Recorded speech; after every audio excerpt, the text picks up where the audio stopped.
My name is Gabrielle Querrard, and you're watching Yellow Cedar.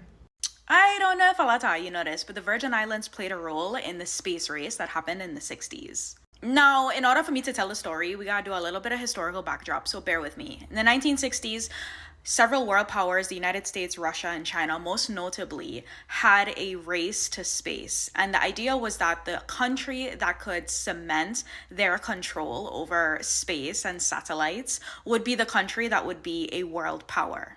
Now, at this point in time, we're still in the dark shadow of World War II. There's a lot of concern around the nuclear arms race that has happened. The Cuban Missile Crisis has also taken place.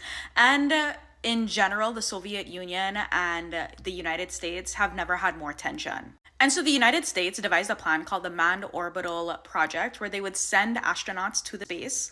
And while in the space, they would collect reconnaissance information from all over the world.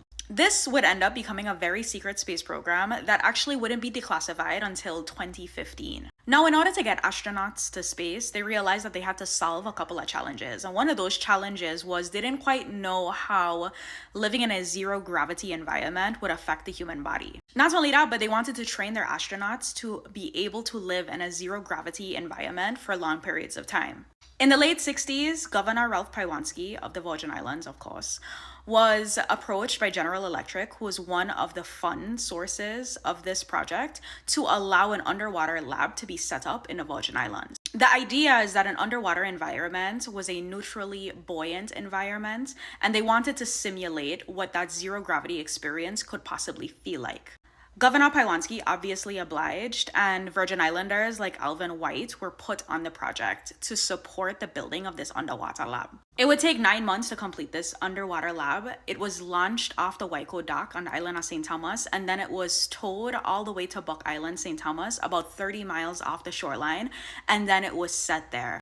Underwater trainings at this lab began, but shortly thereafter, Congress ended up defunding the entire project. And companies like General Electric was like, no, because they were already invested. So they came together with NASA and the United States Navy, and they funded the project. And thus, they took the same project, changed the name to Tektite 1 and subsequently Tektite 2, and they took the underwater lab and they moved it to Great Lampshire Bay in St. John. Now, while those astronauts were underwater in St. John, they were there for a period of about 60 days.